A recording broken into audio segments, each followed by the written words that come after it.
Hi there, welcome. Bro, Tease America with Mohan Murali.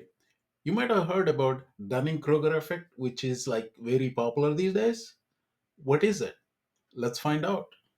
It's a Sanskrit scripture which begins like this: He who knows not and knows not that he knows not is a fool, shun him. And there's more to it, we'll get back to it.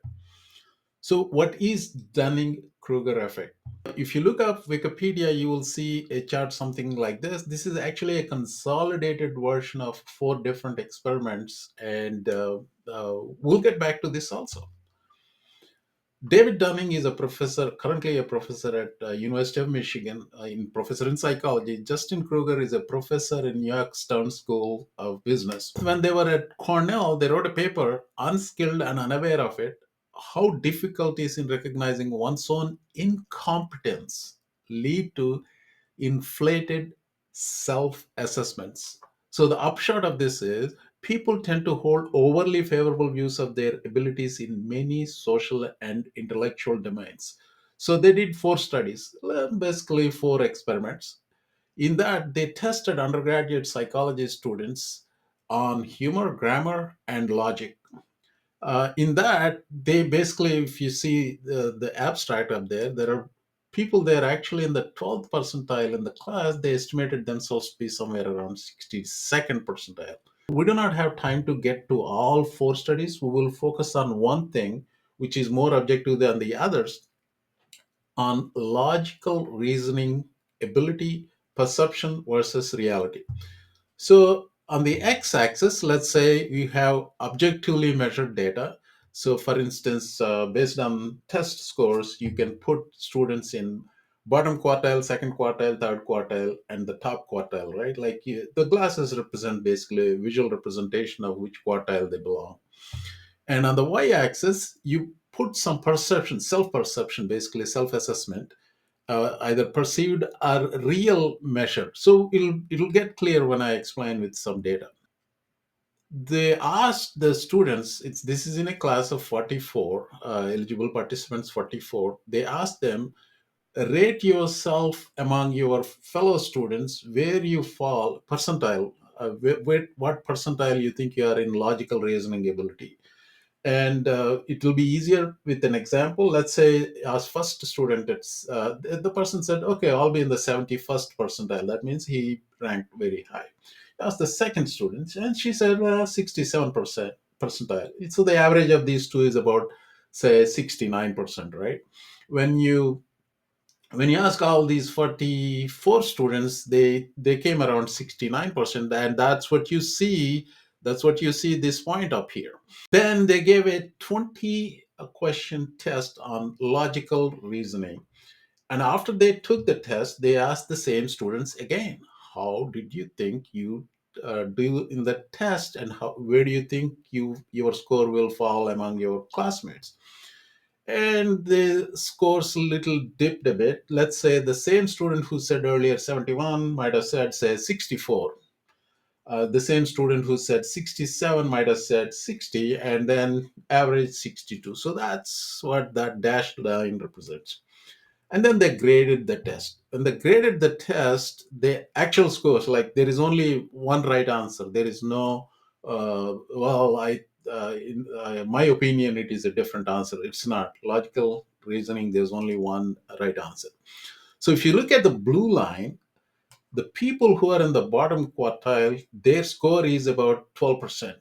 The same people rated themselves between 62 and 69%, meaning there is a perception gap between the actual performance versus the perceived performance, and that is the basis for Dunning-Kruger effect.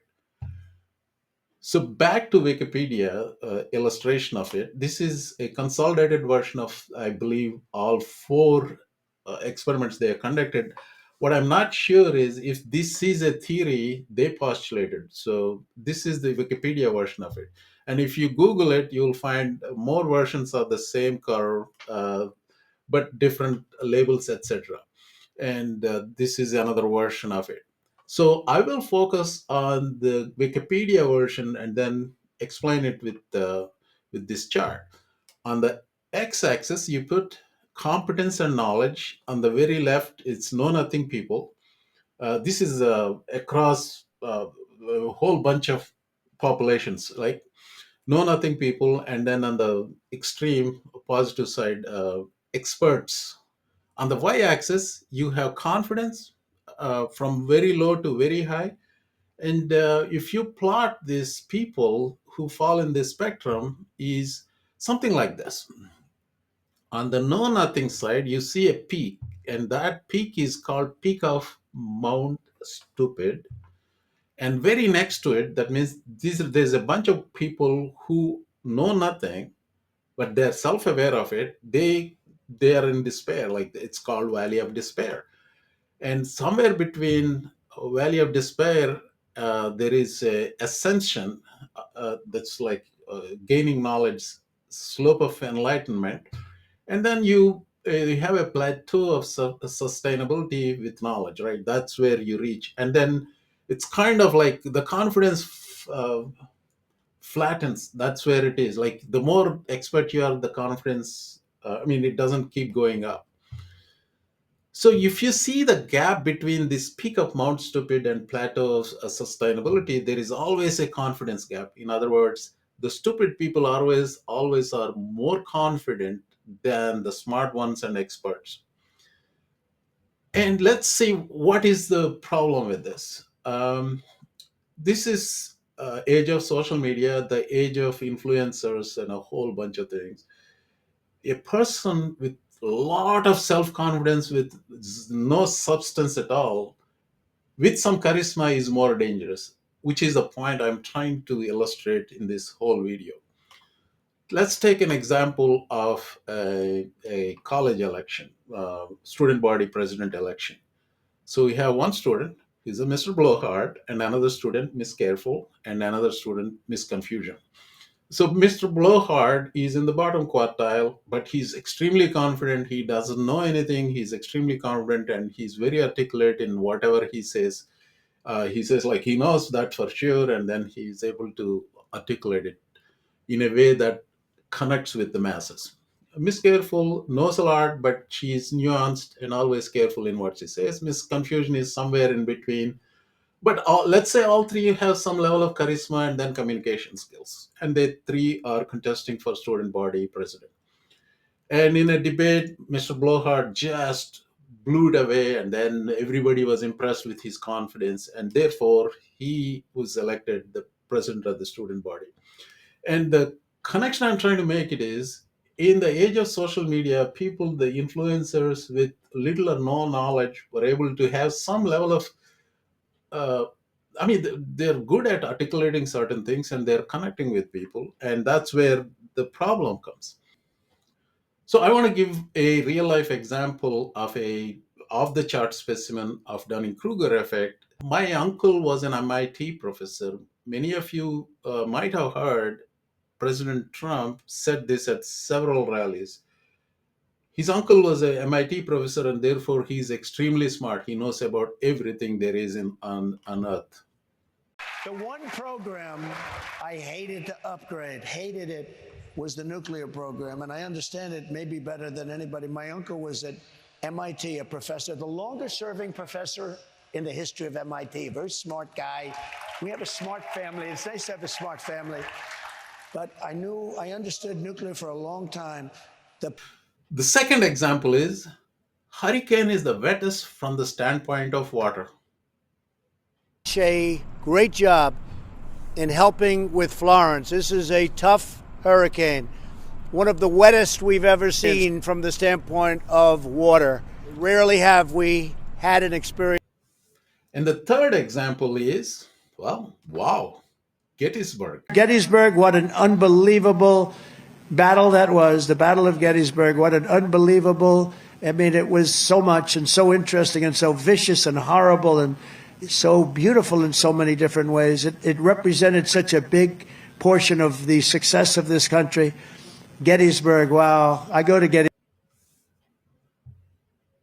Third example, sharks and batteries. Sharks and batteries. So there's a shark 10 yards away from the boat, 10 yards, or here. Do I get electrocuted? If the boat is sinking, water goes over the battery, the boat is sinking. Do I stay on top of the boat and get electrocuted?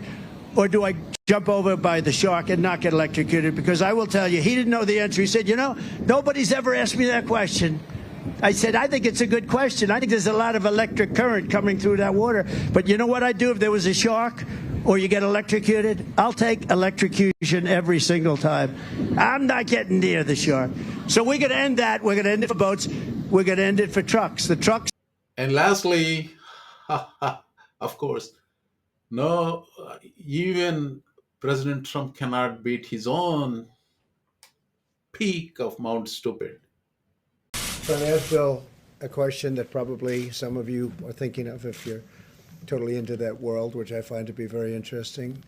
So supposing we hit the body with a tremendous, whether it's ultraviolet or just very powerful light, and I think you said that hasn't been checked, but you're going to test it. And then I said, supposing you brought the light inside the body, which you can do either through the skin or in some other way. And I think you said you're going to test that too. Sounds interesting. Okay, I'm not giving any commentary on this at all. Finally, back to that Sanskrit scripture. He who knows not and knows not that he knows not is a fool, shun him. But these day and age, that guy may be the social media influencer with 2 million followers. That means there are 2 million people who are not able to shun him. He who knows not and knows he knows not is simple, teach him. He's just a student, just teach him.